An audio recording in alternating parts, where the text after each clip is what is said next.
கல்யதாம் மம குருஷ்வதாவதிம் கல்யதே பவதுபாசனம் யதா ஸ்பஷ்டமஷ்டவித யோகசர்யயாக புஷ்டியா சுதவ துஷ்டிமாப்னியாம்.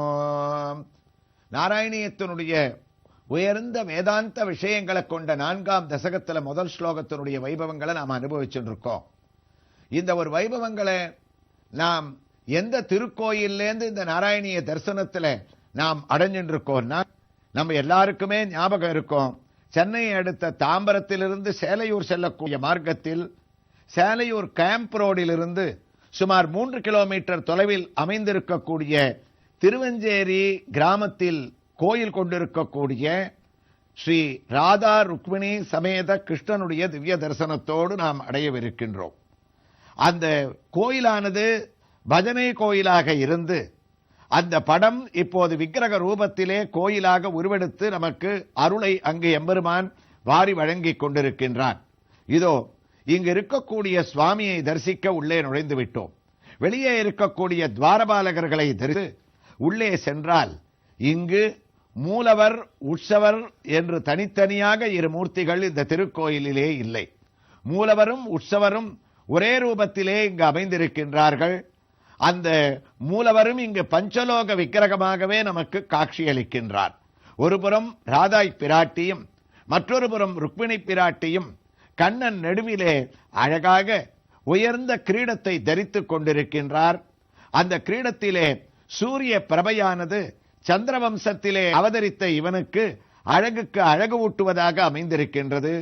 பஞ்சலோகத்தாலான இந்த விக்கிரகம் அழகான திருமண்காய்ப்பை கண்ணனானவன் சார்த்திக் கொண்டு சிரித்த முகத்துடன் மந்தகாசத்துடன் அபயகஸ்தத்தை நமக்கு வாரி வழங்கிக் கொண்டு கையிலே கதை இல்லாமல் கடிகஸ்தமாக நமக்கு சேவை சாதிக்கின்றார். அதோ அவருடைய திருமுக மண்டலத்திலே அழகாக இயற்கையாகவே தானே அமைந்த ஒரு திருஷ்டி பொட்டானது இங்கு அலங்கரித்துக் கொண்டிருப்பது நமக்கு பரமாச்சரியத்தை அளிக்கின்றது. ஆனால் அவனுடைய திவ்ய தரிசனம் நம்முடைய சர்வ தோஷங்களையும் போக்குவதாக அவன் இங்கே வரப்பிரசாதியாக அமைந்திருக்கின்றான். ஒரு புறம் ராதாதேவியானவள் கையிலே தாமரை புஷ்பத்தை வைத்துக் கொண்டு அழகாக நமக்கு காட்சியளிக்கின்றாள். ருக்மிணி பிராட்டியானவள் சௌகந்திகா புஷ்பத்தோடு அழகாக கிரீடங்களை தரித்துக் கொண்டு நமக்கு காட்சியளிக்கின்றார். இந்த எம்பெருமானுடைய அழகான திருமஞ்சன வைபவத்தையும் இதோ இப்போது நாம் சேவித்துக் கொண்டிருக்கின்றோம். அவனுடைய அற்புதமான அந்த ஒரு ரூபத்திலே என்னையும் செங்கழி நீரும் வாசிகையும் நாறு சாந்தும் மஞ்சனமும் கொண்டு வைத்தேன், அழகனே நீ நீராட வாராய் என்று யசோதை பிராட்டி அழைத்தாளோ என்னவோ தெரியவில்லை. தான் மந்தகாசத்துடன் ராதா ருக்மிணி சமேத தேவிமார்களுடன் இதோ திருமஞ்சனத்தை தொடங்கிவிட்டான். அழகான மஞ்சள் காப்பால் அவனுக்கு திருமஞ்சனம். இதோ பார்க்கடலில் இருந்து இவன் வந்தவன் பார்க்கடலிலே அலங்கரிக்கக்கூடிய பரந்தாமன் என்று நினைவூட்டுவது போல் பாலால் அபிஷேகம், தேனால் அபிஷேகம், பஞ்சாமிர்த அபிஷேகத்தை தான் கம்பீரமாக நடத்தி கொண்டு குருவாயூரிலே இவனுக்கு பிடித்த சந்தனங்களை தன்னுடைய திருமேனியிலே அபிஷேக கோலமாக சாத்திக் கொண்டு சந்தனத்தால் அபிஷேகம் நடக்கின்றது. அபிஷேகத்தை பூர்த்தி செய்து கொண்ட பகவானுக்கு மாலைகளை அணிவித்து அழகாக ராதாதேவி ஒரு புறமும் ருக்மிணி ஒரு புறமும், ஒருவர் சிகப்பு கல்லாலான பதக்கத்தையும் மற்றொருவர் பச்சை கல்லாலான பதக்கத்தையும் பலவிதமான திருவாபரணங்களை தான் சார்த்திக் கொண்டு அழகாக திலகத்துடன் நமக்கு கொச்சு சடை இவைகளை வைத்துக் கொண்டு ராதை ருக்மிணி சர்வாலங்கார பூஷிதையாக நமக்கு காட்சியளிக்கக்கூடிய ஸ்ரீ ராதா ருக்மிணி சமேத கண்ணனுடைய அவனுடைய திவ்ய சேவையை அவனுடைய மாலைகள் வஸ்திரங்களை களைந்தும் திருமஞ்சனத்தோடும் அலங்காரத்தை தரித்துக் கொண்டும் 3 விதமான பரிணாமங்களிலே அவனுடைய திவ்ய தரிசனத்துடன் நாராயணியத்திற்கு நாம் திரும்பினோமே ஆனால் ஸ்பஷ்டமஷ்டவித யோகசர்யம் புஷ்டியா சுதவ துஷ்டிமாம். நாராயண பட்டத்திலே வைராக்கியத்தினுடைய பரிணாமங்களை கூறிக்கொண்டிருக்கின்றார். குருவாயூரப்பா, ஒரு வைராக்கியமானது அஜ்ஞானிக்கு ஏற்படுவது என்பது மிகவும் கஷ்டமான காரியம். நீயே பகவத்கீதையிலே என்ன கூறியிருக்கின்றார்? அர்ஜுனனுக்கு உபதேசம் செய்யும் போது அஜ்ஞானிக்கு எது விழுப்பாம், ஞானி அதில் முக்கியமாய் ஞானிக்கு எதில் விழிப்பாம், அஜ்ஞானி தக்க விடமறியாமல் தான் தூங்கி விழுகின்றான். மக்கள் இருவகையாம் மாநிலத்தில் அர்ஜுனா, மக்கள் இருவகையாம் மாநிலத்தில் ஆசை நதி எல்லாம் அதிவேகமாய் ஓடி மாசற்ற மனக்கடலில் வீழ்ந்து மறைகின்றது. ஓசையுடன் சென்ற நதி, ஓசையுடன் சென்ற நதி உருமாறி கலந்தாற்போர் பூசை செய்வார் உள்ளத்தில் புண்மையெல்லாம் அர்ஜுனா கண்ணனிடம் மறைந்திடுமே, கண்ணனிடம் மறைந்திடுமே. வைராக்கியத்தோட நாம் அவனிடத்துல எப்படி பக்தி பாவத்தோட ஈடுபடணும்னு பகவத்கீதையில கண்ணன் அர்ஜுனனுக்கு உபதேசம் பண்ண அழகான எளிமையான பாசுரத்தை பார்த்தாலே இதனுடைய பரிணாமம் இந்த ஸ்லோகத்துக்கு அர்த்தம் நமக்கு புரிஞ்சிடும். ஆசைன்ற ஒரு நதி எத்தனை வேகமாக போய் கடல்ல கடக்கிறதோ அந்த கடல் இந்த ஆசை நதி கடந்தா கூட மாசற்றதா இருக்கின்றது. அதனால நம்முடைய ஒரு சிந்தனை எல்லாம் கண்ணா கண்ணான்னு எல்லாத்தையும் சுகம் துக்கம் எல்லாத்தையும் ஒன்னா பாவிச்சு உன்னிடத்துல நாங்கள் அர்ப்பணித்தோமே ஆனால் எங்களுக்கு அந்த வைராக்கிய சிந்தனை வரும்னு சொல்றாராம். ராமகிருஷ்ண பரமஹம்சருடைய சிந்தனையை நம்ம போன பகுதியிலேயே கேட்டோம். ராமகிருஷ்ண பரமஹம்சர் அவர்களுடைய சிஷ்யர்கள் வைராக்கிய நிலை ஏற்படுவதற்கு என்ன வழின்னு கேட்ட போது அவர் செய்த ஒரே ஒரு உபதேசம், ஒரு வினாடி நேரத்தில் க்ஷண நேரத்தில் அனைத்தையும் துறக்கக்கூடிய ஆசை கோபத்தை ஒழிக்கக்கூடிய ஒரு சிந்தனையானது எவனுக்கு ஏற்படுகின்றதோ அதுவே வைராக்கியம்னு சொன்னார். அதே ராமகிருஷ்ண பரமஹம்சர் தன்னுடைய சீடர்களுக்கு திறந்தார். இன்னொரு வைராக்கியம் இருக்கு உலகத்துல, நீங்கள்லாம் அதை கேட்டா ஆச்சரியப்படுவேன்.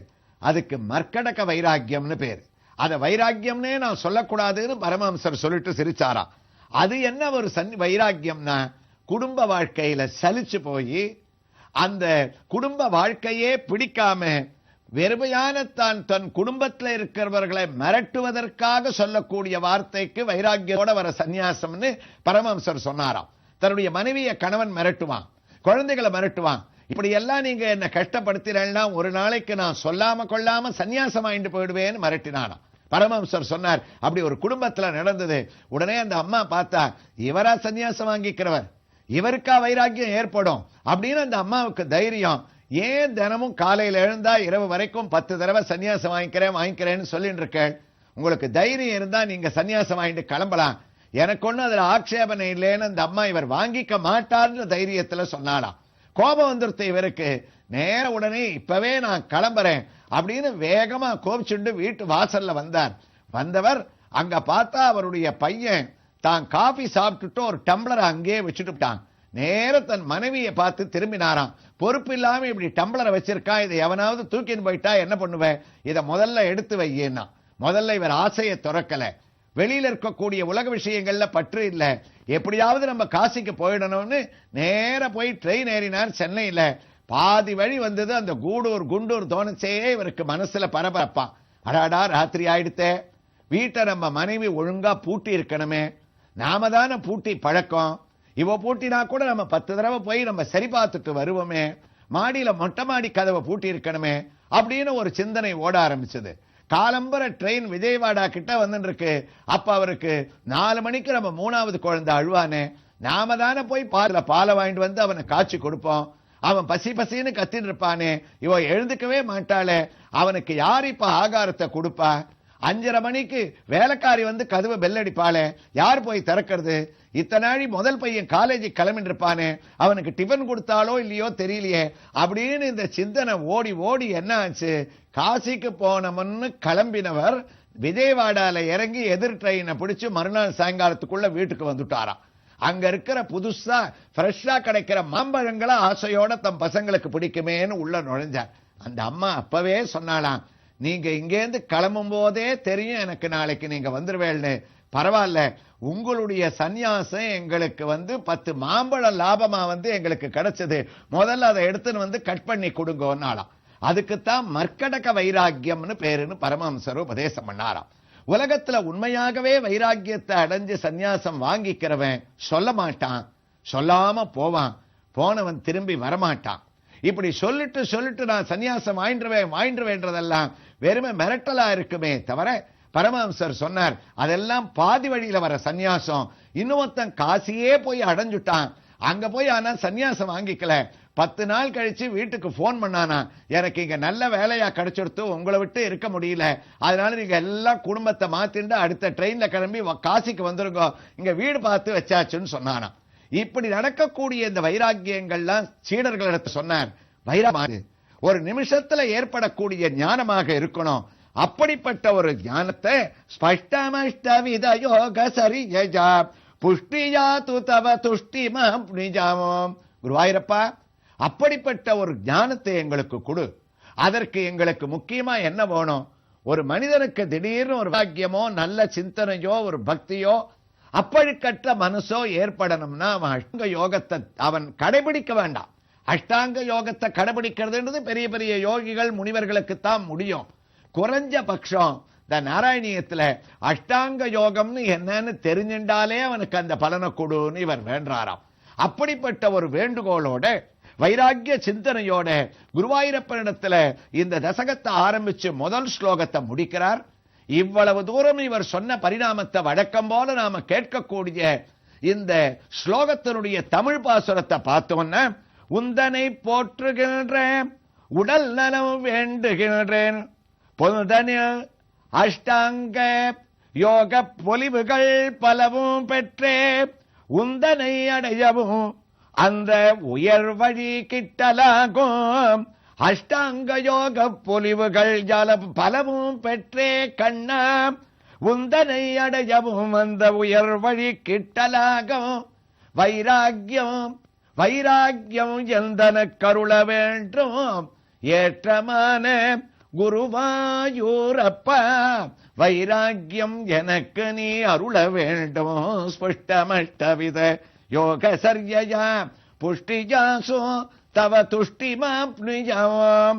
முதல் ஸ்லோகத்தை முடிச்ச நாராயண பட்டத்திரி நான்காவது தசகத்தினுடைய 2வது ஸ்லோகத்தை அஷ்டாங்க யோகங்களுடைய பெருமையை சொல்லிண்டு பிரம்மச்சரிய திருடதாதி பெரியமைகி ஆப்ளவாதி நியமை சபாவிதாகாம் குர்மகே துவமமி சுகாசனோ பங்கஜாத்யமபி வா பவத்பராம். இந்த ஸ்லோகத்துல அஷ்டாங்க யோகத்தினுடைய விவரங்களை எல்லாம் நம்ம தெரிஞ்சுக்கணும்னு ஆரம்பிச்சுட்டார் பட்டத்திரி. அதனுடைய அழகு என்ன, அவர் சொல்லக்கூடிய விவரங்கள் என்னன்னு வேதாந்த விஷயங்களை அடக்கக்கூடிய இந்த வைபவங்களை எவ்வளவு புரிந்து கொள்ளக்கூடிய அளவுக்கு நம்மால் புரிந்து கொள்ள முடியுமோ அந்த அளவுக்கு அந்த வைபவங்களை நாம் இப்போது இங்கு எழுந்தருளி இருக்கக்கூடிய ருக்மிணி ராதா சமேத ஸ்ரீகிருஷ்ணனுடைய ஆலயத்தில் திவ்ய ஆரத்தியோடு அவரிடத்தில் இந்த ஆலயத்திலிருந்து உத்தரவு பெற்றுக்கொண்டு நாராயணியத்தினுடைய அடுத்த பகுதியில இந்த தசகத்தினுடைய 2வது ஸ்லோகத்தோட மற்றொரு ஸ்ரீகிருஷ்ணனுடைய ஆலயத்தின் திவ்ய தரிசனத்தோடு நாம் தொடர்ந்து கேட்கலாம். கிருஷ்ணாய துப்யம் நமக.